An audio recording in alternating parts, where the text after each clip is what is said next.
Ni baru betes tengok ni. Buang nebok. Kita boleh tengok cara main dia. Nebok sungguh betes ha. Ni, tengok ni. Nebok sungguh dah lah. Tengok ni nebok ni.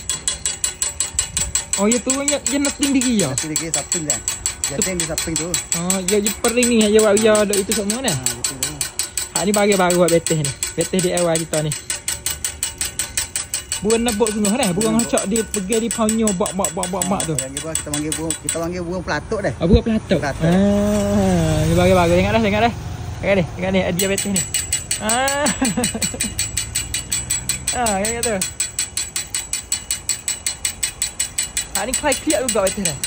Dah tengok dah. Senang. Tengok suara dia tu ha. Ni.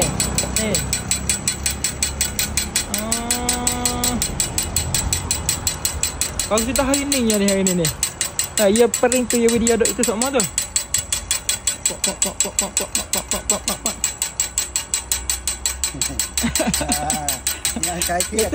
Berapa hari betes sudah ni? Ada 3 atau 2 hari ni. 2 hari dah main. Lah. Nak wilong tua tu. Mula betes atau betes wak nak sudah dah tapi tak jadi. Tak jadi nebok itu. Sebab pering kerah. Peringnya kerah. Betes mari dak plan mula-mula. Dengan kerah dia bila sampai dengan lembut tu. Jadi long tua sikit lah. Long tua lah. Tengok ni. Budak suka tengok ni dah betul dah. Itu lagi suka budak tak apa dah ni suka galik tengok ni duk nebok ni. Ada. Pak tu. Allah baik atas.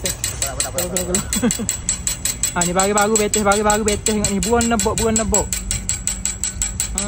Betes kalau bet ni buat jual dah ni, nak jual dah ni. Ada dah. Ada we order mari. Order hatam mari. Tawak yang. Ni mudah-mudah buat tamsang lah. Buat tamsang. Dia mau nak burung besar burung tu. Biar betes tengok tu. Ni. Tengok tu. Nak buat 10 ekor dapat tak? Nak buat dia punya bok itu. Betes atau nak buat 10 ekor betes dah. Ni baru terawak seekor baru. Tengok ni. Biasa guna ni besi ke apa? Si jeng ke apa ni? Besi si jeng leg pen dia. Tengok ni. Tengok ni betul dah. Ni nothing ni. Ni leg pen. Ni leg pen. Ni bearing. Buat kau hot tengok ni buat bearing ni. Kita buat siang katuk itu. Bearing. Hari keru. Ni keru. Jadi mulut dia. Masya-Allah dah. Kangkit sangsan betes ni.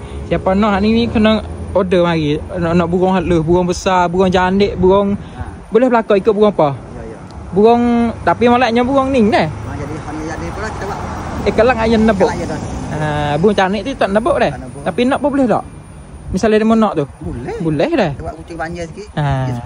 Dia ada jambu dia. Dia tua ni kapten ni tang balan kan. Kena balan dua ni. Tak tu dia tak itu. Tak tu dia tak di pas. Tengok tu. Dia ni bagi ni.